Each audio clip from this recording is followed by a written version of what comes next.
What's going on, guys? I'm Bill and welcome to Bill's How To. Today I'm going to be showing you guys the easiest way to unblock any drain in your house, whether it's your kitchen sink or your bathroom vanity. Nice and simple, 95% of the time you won't need any chemicals or even any tools. Let's get straight into it, guys. Let's do this. Alright guys, so we've got the bathroom sink here that's draining really slow because there's a blockage inside. Now where is that blockage? I'm going to show you guys step by step how to find out. The first thing you want to do, in this case here, we've got a pop-up waste, pops up and down. What you want to do is remove this cap. So simply grab onto it with your hands, back that off by turning it over to the left.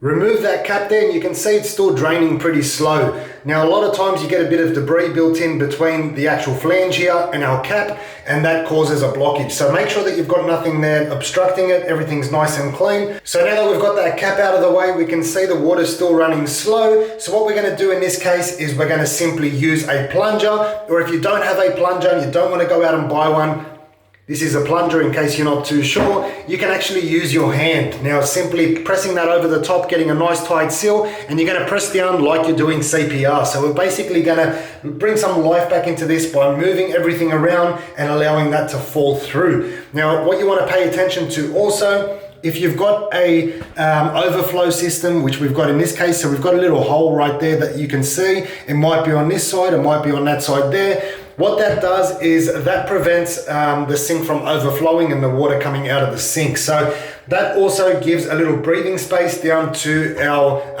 pop-up waste here. So what that means is if we're sitting there trying to pump it or using the plunger, you're actually giving it a bit of breathing space. So you want to block that hole there off and then try and plunge it. So you can see the water's now disappeared slowly.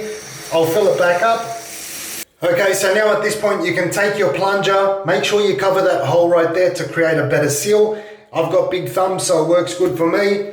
I'm going to use my hand in this case here, press down a couple times and then release nice and quick. That's going to be the best method. Pump some life back into it and bring that one there down. You can see there it's come back down and just bubbled back up. We've still got the blockage down in there. You can try that a couple more times and see if you can get that blockage cleared up and doing that way.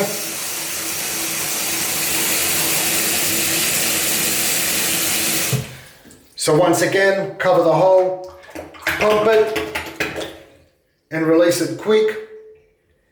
Now it is draining slightly quicker, but it's still blocked. You can see all the water still sitting in there. So the next thing we're going to do now is start looking at a physical blockage that we're going to have to manually remove, whether it's inside this pop-up waste here or down below in our trap. So we'll start off on the trap and I'll show you guys what we do there. So if we have a look under the sink, you can see there's a little trap down the bottom here, and it does exactly what the name suggests. It traps water in down below to prevent or seal off any of those gases coming from the sewer, any of that bad smell from traveling back up into your house. So this little trap here also traps debris, unfortunately. So when the debris sits down the bottom, over time it can build up somewhere along here and it prevents the water from flowing through, causing your blockage. So what we're going to do is we're going to simply release it. We've got one up on the top here. Turn it to the left. Now being very careful because this is obviously filled with water. As you take off the next one here, we're going to have to try and balance it without spilling all the water everywhere, but it's a little bit tight to get a little tray underneath here. So loosen off the other side. Best thing I find to do is to just hold this one nice and steady as you take it all apart. Move it over to the toilet and pour it down into the toilet bowl. So we've now got this one here removed. You can see the water starting to come out. Obviously it's still a little bit full. Try keep that one there as level as possible, and we can see a little bit of the mess here. So I'm going to quickly take this one here over to the toilet, grab all that nice goodies that we can see coming out.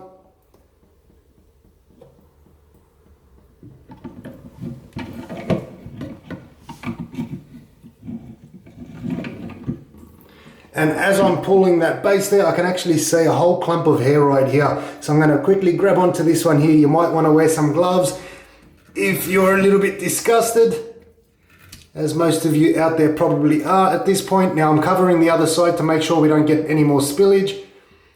That is the mess that I've actually picked up from that area right there. I'll quickly pour that water into the toilet.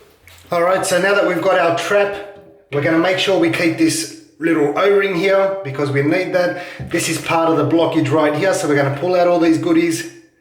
Like I said, once again, you can wear gloves if you really like, but it's only hair, toothpaste and soap, hopefully, that's going down your vanity here. You can see there's a little bit of gunk built inside, but not enough to actually cause a blockage. This one here is definitely one of the biggest contributors that we've got here to this blockage, and there's still one more place if this hasn't resolved your issue, which I can actually see right now. There's still more junk in there.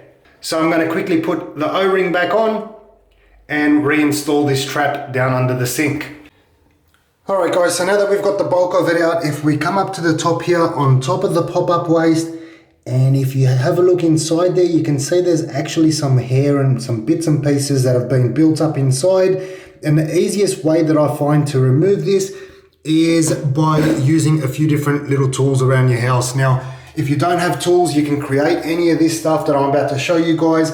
We've got here a broken key extractor. So the main thing on this one here that we're looking for, just wait for that to focus for you guys, is basically those little barbs that you can see on top, because we're going to push that in. As the barbs come up, they're going to catch onto that hair or whatever's mess is inside there, and it's actually going to pull it up. So this one here is a good one that I like to go to. This is another style that you can also pick up if you have got one laying around the house.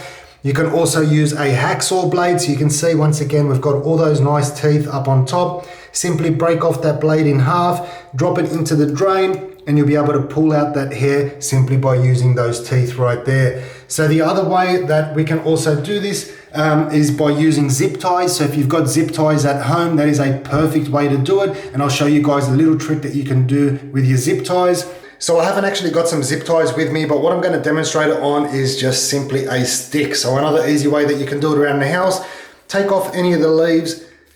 And now imagine we're going to be dropping this down into the hole, and we want those barbs to catch on the way back up. So what we do is just take a little knife, and you're just going to make a little cut like this. And you can see there we've got a little angle on that one there, and that's actually going to catch onto the hair on the way back. So we're just going to make a series of cuts all the way around this little stick here, or the zip ties if you manage to find your zip ties. Couple little cuts just like that, and that's going to catch on to the hair on the way back up, and it's going to be able to pull that out for you. So I'm going to quickly do this now using my broken key extractor, because I prefer to use these ones here. Personal preference. And you can see there all that gunk that's coming up. So we're just going to quickly move this here to a side, put it on a pile for you guys to enjoy while I remove all of this. I know you're probably disgusted and thinking, why aren't you wearing gloves? Well, I do this day in, day out, and unfortunately for you guys, I'm not too fazed by what I see here. This is something that I see on a daily basis. It's unfortunately for a lot of people just the way things go. Build up of hair is very, very common.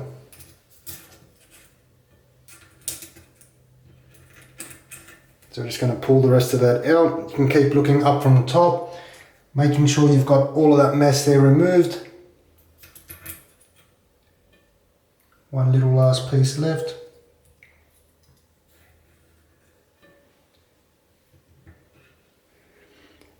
Going to get rid of this little hairball that I've got here for you guys.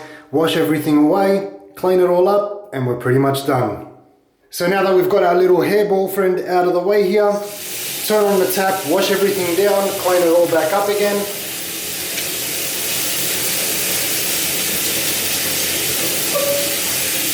And you can see now our drain is flowing perfectly. Once everything's nice and clean, you can then return the cap by simply putting that back on to the right, tighten it up. Nice and simple, guys. That is the most common causes of a blocked or clogged drain. Nice and simple, no money needed. We didn't need a plumber. Hopefully you guys have enjoyed the video and I haven't ruined your appetite. As always, guys, like, comment and subscribe. Until next time, I'm Bill. Thanks for watching Billshowto.